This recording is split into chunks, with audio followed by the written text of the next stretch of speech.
Hello good morning friends. અત્યારે ચાલે છે subject accounting 3 farm account.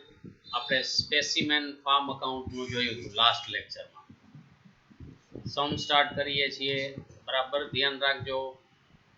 Question number 1, from the following information prepare the farm account of Mr. Maganbhai Patel for the year ended 31st December 2010.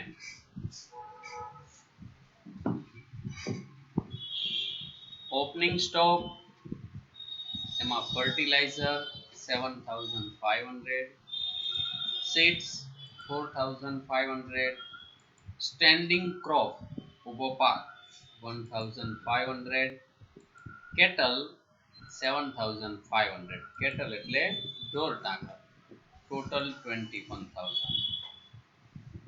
purchase માં fertilizer 1500, seeds 2250, standing crop 3000 and cattle 3000, total 9750.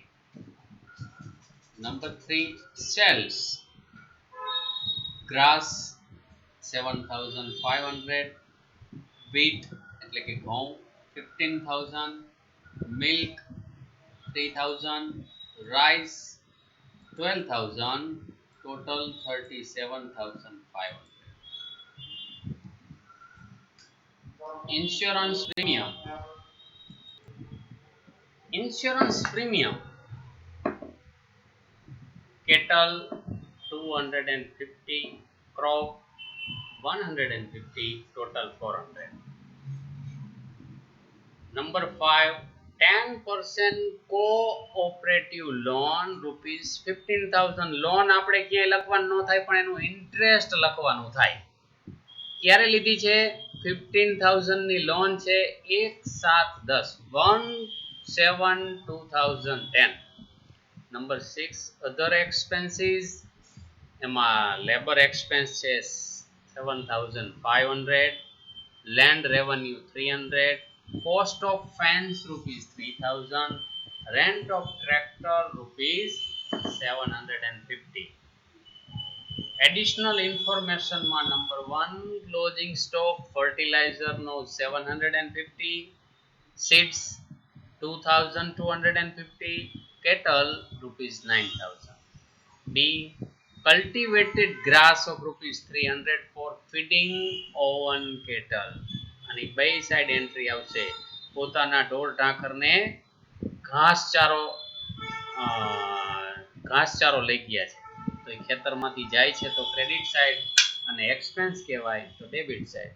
Tech wheat of rupees 1000 and rice of rupees 700 for personal use. આ personal use માટે લઈ જાય છે તો એને drawing કહેવાય. gave a donation corn of rupees 1000, તો ડોનેશનમાં આપે છે મકાઈ, તો એ બે સાઈડ એન્ટ્રી આવશે. the cost of fence stock B abolished within 10 year. આ 10 વર્ષ સુધી કામ આપશે. cost of fence એટલે મેં તમને વાત કરી ત્યાં જેટલા વર્ષ કીધા હોય એટલા ડિવાઈડ કરી નાખવાના. 3000 divided by 10 is equal to 300 આપણે કરવાના થશે. તો આ આપણને ક્વેશ્ચન આપેલો હતો, તો હવે આપણે બે સાઈડ કરી નાખી.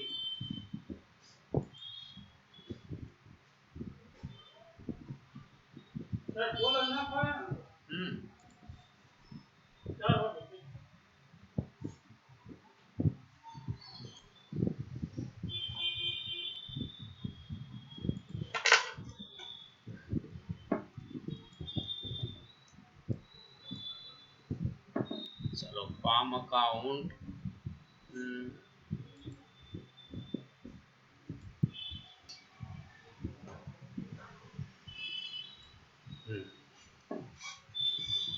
તો હેડિંગ આપણે લખ્યું farm account for the year ended on 31st December 2010 of Mr. Maganbhai, debit and credit.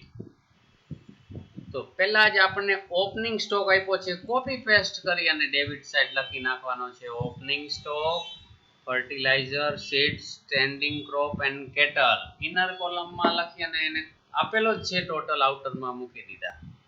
તો આમાં તો આપણે કાંઈ બીજું કેલ્ક્યુલેશન કરવાનું છે નહીં. બીજું તમે જુઓ તો પરચેસ આપ્યું છે, કોપી પેસ્ટ કરીને પરચેસને ઉપાડી લ્યો અને ડેબિટ સાઇડ મૂકી દો. To purchases, fertilizer 1500, seeds 2250, antiseptic medicine 3000 અને cattle 3000. સોરી, એન્ટીસેપ્ટિક નથી, સ્ટેન્ડિંગ ક્રોપ છે ને.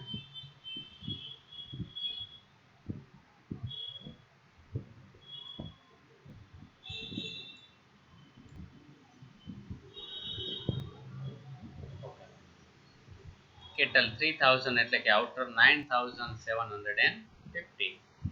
ત્રીજી ડિટેલ્સ જોઈ તો આપણને સેલ્સ આપેલી છે, રકમમાં લેતું જવાનું અને આપણે મૂકતું જવાનું. તો સેલ્સ બધું ક્યાં લખાય ભાઈ? ક્રેડિટ સાઇડ લખાય. Grass 7500, wheat 15000, milk 3000 and rice 12000, outer 37500. પછી એન્ટ્રી જોઈ તો ઇન્સ્યોરન્સ પ્રીમિયમ આવ્યું બંનેનું, કેટલ અને ક્રોપનું. તો ભાઈ એને ડેબિટ સાઇડ લખાય. To insurance premium for cattle for crop 250, 150 એટલે કે 400. પછી 10% કોઓપરેટિવ લોન, તો આપણે એનું ઇન્ટરેસ્ટ લખવાનું છે. વાત કરીએ એમ તો અહીંયા આપણે ઇન્ટરેસ્ટનું કેલ્ક્યુલેશન પણ બતાવેલું છે. To interest on cooperative loan 15000 ની લોન છે, એનો ઇન્ટરેસ્ટનો રેટ જો આગળ જ આપેલો છે 10%. એક સાથે લોન લીધી છે, ડિસેમ્બરે વર્ષ પૂરું થાય છે, 7, 8, 9, 10, 11 અને 12 6 month. તો 6 divided by 12 is equal to 750. આટલું ઇન્ટરેસ્ટ થશે. નેક્સ્ટ નંબર 6, અધર એક્સપેન્સીસ. એક્સપેન્સીસ વર્ડ્સ આવે એટલે બધા ડેબિટ સાઇડ જ આપણે લખવાના છે. ક્યાં છે તો કે લેબર ₹7500, તો આપણે લખ્યા ટુ લેબર 7500. લેન્ડ રેવન્યુ, મહેસૂલી જમીન મહેસૂલ, to land revenue 300. Cost of fence, તો cost of fence return of 3000 છે, પણ એડજસ્ટમેન્ટ છે કે ભાઈ 10 યર સુધી એબોલિસેટ છે, 10 વર્ષ સુધી કામ આપશે, તો એક વર્ષના કેટલા થશે? 300. રેન્ટ ઓફ ટ્રેક્ટર 750, તો આપણે લખ્યું ટુ રેન્ટ ઓફ ટ્રેક્ટર 750. મેં રેડ જે ઇન્ડિકેટ કર્યું છે એ ડબલ એન્ટ્રી, બે સાઈડ એન્ટ્રી આવી, તમારે યાદ રાખી લેવાની. આવી એક્ઝામમાં એન્ટ્રી આવે એટલે બે સાઈડ એન્ટ્રી કરી નાખવાની. એડિશનલ ઇન્ફોર્મેશનમાં ક્લોઝિંગ સ્ટોક 3 આપેલા છે, તો ક્રેડિટ સાઇડ 6-7 લીટી છોડી દેવાની અને નીચે લખવાનું બાય ક્લોઝિંગ સ્ટોક. જે આપ્યા છે આપણે કોપી પેસ્ટ કરીને લખી નાખવાના. ફર્ટિલાઇઝર, સીડ્સ એન્ડ કેટલ, આઉટરમાં 12000.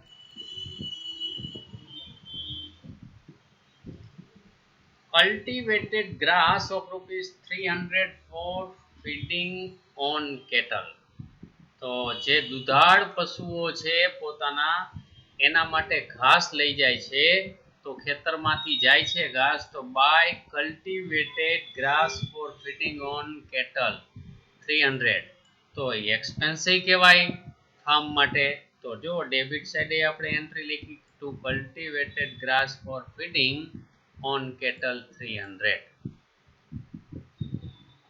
Take wheat of ₹1000 and rice of ₹700 for personal use, તો એને ડ્રોઈંગ કહેવાય. તો અહીંયા આપણે લખ્યું બાય ડ્રોઈંગ. wheat નો 1000 છે and rice નો 700, ટોટલ 1700.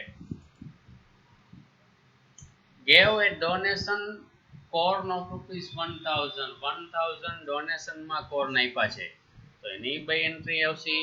તો અહીંયા લખ્યું આપણે by corn given as donation 1000 અને ડેબિટ સાઇડ આપણે લખ્યું to corn given as donation 1000.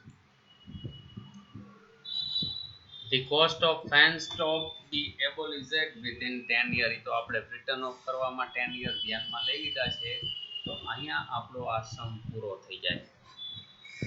તો આના જો 15 માર્ક ક્યારેક 20 માર્કનો પૂછે છે તો 20 માર્કમાં કાંઈ ખોટું કહેવાય નહીં ને, આમાં મેક્સિમમ માર્ક આવે.